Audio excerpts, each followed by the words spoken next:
Hello everyone, my name is Dr. Eaint, and today I'm going to share the topic of the efficacy of the combination of intense pulse-light therapy and platelet-rich plasma compared with platelet-rich plasma alone for facial rejuvenation. And my advisor is Ajahn Tanwin. And as we already know that skin aging is a complex process influenced by both intrinsic and extrinsic factors. And over time, the skin ability to repair and regenerate diminish and resulting in a loss of firmness and elasticity. So how can we manage it? Firstly, we can manage it in a very simple way, such as the UV protection and also lifestyle modifications. And finally, which is very popular among these days, is dermatologic interventions such as abrasion, dermal abrasion, peeling, filler, chemicals, Botox, and PRP. And also, skin rejuvenation is very growing demand for the from 2017 to 2021, and also it has been noticeable surge in the annual publication, nearly 90% of the all overall publication during that period. As we people learn more about how faces age and want to look more younger and younger, the researchers are always finding new ways to treat aging. The main goal is to stay youthful, finding safe and effective treatments. Nowadays, the combination therapy for facial rejuvenation are trending, time-saving, and increasing patient satisfaction, such as in the study of the CO2 plus IPL laser and non-invasive and IPL and CO2 laser plus PRP and so on. And also, they are found to be safe, tolerable with minimal downtime and few adverse effects. Likewise, my thesis is supposed to be safe rejuvenation effect with reduced downtime in the combination therapy of the IP and PRP on the face. So let's go to see the IPL therapy, and let's go to see its background. In 1992, Dr. Goldman, Fitzpatrick, and House introduced the IPL therapy, and it's initially for treating the lichen dyslexia.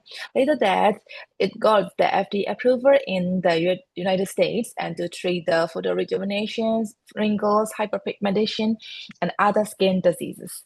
And also additionally, IPL has been introduced in the ophthalmology to address the dry eye diseases caused by the meibomian gland dysfunction.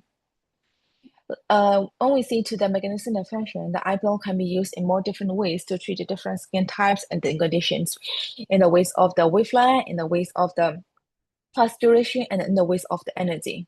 Because the IPL therapy as a low energy, low density, non-ablative treatment, it uses the broad spectrum light, which are not coherent and produced by the powerful xenon lamps. When the IPL enter the tissue, the hemoglobin and melanin especially absorb it, causing the photothermal effects. And also IPL causes the temporarily damage of the collagen through the heat and stimulate the collagen fibers, which is called the photorejuvenation effects. And also it needs the cooling devices to safeguard the skin top layer by directing thermal energy to the deeper tissues. And also PRP, as we already know that PRP is initially to apply to address the thrombocytopenia because of reach of the cytokine, growth factors, and the biologically active substances. And also its constituents like the nearly 100 different proteins of the constituents. So when we see that, when the platelet got the activation and it stimulates the synthesis of the collagen fibers by the increased expression of the MMP1 and 3 and the removal of the fragmented collagen fibers. And finally, causing the cell proliferation, angiogenesis, collagen synthesis, and the apoptosis reduction. And also by increasing the synthesis of the hyaluronic acids causes skin volume and the hydration. My study design is the randomized split-phase human experimental study, clinical trial to compare the effect of the combination treatment of the IPL and PRP with the PRP alone for the facial rejuvenation. And the study population is 12 of the healthy male and female aged 25 to 45 years old, exhibiting wrinkles with grade 2 or 3 according to the wrinkle severity rating scales. And also participants who want to undergo facial rejuvenation. And the study location is at Mayfield University Hospital, Bangkok, Thailand. And for the sample size calculation, I used this reference paper and finally got nearly 12 participants. And this machine is that I use in my study design, and they are different hand pieces, but I use this green one, which is perfect for the facial rejuvenation. And this is the PRP tool that I use in my study, and also the centrifuge machine and the visual scan to analyze the wrinkles, T1 to analyze the transepidermal water loss, and finally cutometer to evaluate the elasticity of the skin. As a treatment procedure, part of the procedure, visual scan, cutometer, and T1 are used to measure the parameters of each participant whose face are already being washed with water and soap. And finally, cutometer and T1 are put on both cheek and forehead to measure the skin elasticity and TEWL respectively. Standardized photos are taken by using the digital camera for the visual scan as a baseline, and each follow-up session 4, 8, and 12 weeks. And the IBL is performed on the left side of the odd number patient and the right side of the even number patients. As a first procedure, the topical cream is applied to the face for nearly 30 minutes and it is washed with water. And the cold gel is applied to the face, and the eye sheet is also placed, and the IBL with these parameter approaches on the participants. Finally, after the finish, the gel are removed and the cover with experts to avoid the static complications. And also later, the patient blood nearly tell me is withdrawn by the vinification method and put in the PRP cube, and the double centrifugation is used. The lower one-third of the PRP is platelet-rich plasma, and the upper two-thirds is the platelet-poor plasma. Finally, the BBB is removed, and the platelet pellets is suspended in the minimum quantity of the nearly 3 ml. And so the treatment area, it is infected, and the PRP is injected to the both cheeks and forehead by using the 30 gauge needle intradermal injection nearly 1 centimeter apart, point-by-point method.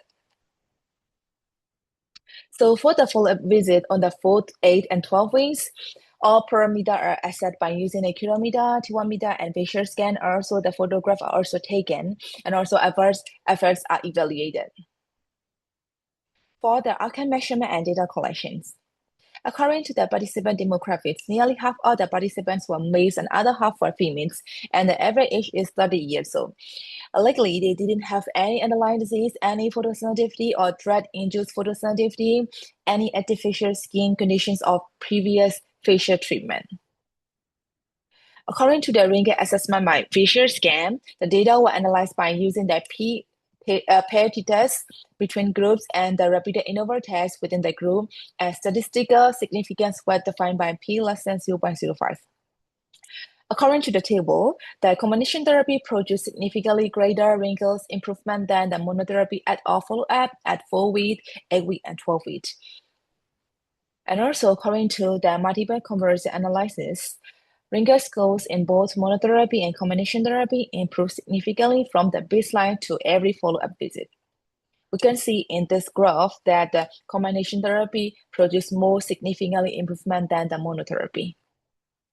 Likewise, visual elasticity, that the combination therapy produced significantly greater visual elasticity score than the monotherapy at each follow-up visit. Over time, the difference between therapy increased, demonstrating the more potent effects. So we can see at this the graph, even though there's not much difference at the 4th week, however, the combination therapy produced more significant improvement at the 12th week.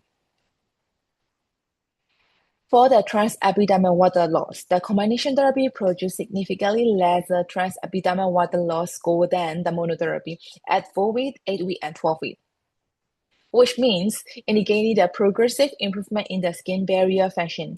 We can see in this graph that combination therapy produced lesser scores, which means more improvement of the skin barrier function. And also, GAIS, Global Aesthetic Improvement Scales, that the monotherapy showed like 41% of the much improved and 58% of the improved, whereas like 50% in much improved and another 50% in the much improved, very much improved in the combination therapy. For the participant satisfaction score, that for the monotherapy, half of the participant provide the moderately satisfied, another half provide the greatly satisfied. However, in the combination therapy, 9 of the participants provide greatly satisfied, and other 3 provide the moderately satisfied. For the adverse events, the pain score is equally rated for the both sides of the combination therapy and the monotherapy. However, the erythema swellings, the 7 participants show the more erythema and swelling in the combination therapy. However, those are transient and rarely after 4 to 5 hours, and no serious adverse events were seen in both therapies.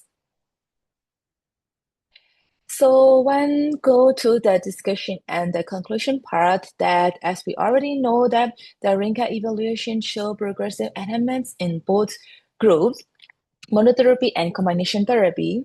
And however, the combination therapy produced greater improvement than the monotherapy, which means progressive damage remodeling. And also, this study reflects the additive mechanism of the action, with PRP promoting the growth factor mediation, fibroblast activation, and the IBA inducing control for the damage stimulation of the damaged structures. As we see the skin visual elasticity, that even though both therapy produce the improvement, the combination therapy produces more improvement than the combination monotherapy, which means progressive strengthening of the damage architectures. For the epidermal barrier integrity, that monotherapy produce lesser scores than the combination therapy produce lesser score than the monotherapy, which means more improvement of the skin hydration and restoration of the barrier function. And also other assessment at 12 week, like DAIS, patient satisfaction score is higher in the combination group, and also no serious complication were observed in both therapies. Despite these promising outcomes, there are certain limitations, like relatively small sample size, 12-week follow-up period, histological confirmation cannot be performed due to the cosmetic consideration, and also lifestyle-related variables which cannot be strictly controlled. Even with this limitation of the study, both monotherapy and combination therapy significantly improve wrinkle severity, skin elasticity, and epidermal barrier function over the 12-week period. However, the combination therapy demonstrated superior clinical and statistical outcomes without increased adverse effects. So this finding suggests that the combination therapy of the IMP and PRP represents a safe and more efficient strategy for the comprehensive facial rejuvenation when compared with PRP alone. This is the end of my presentation, and thank you for your attention.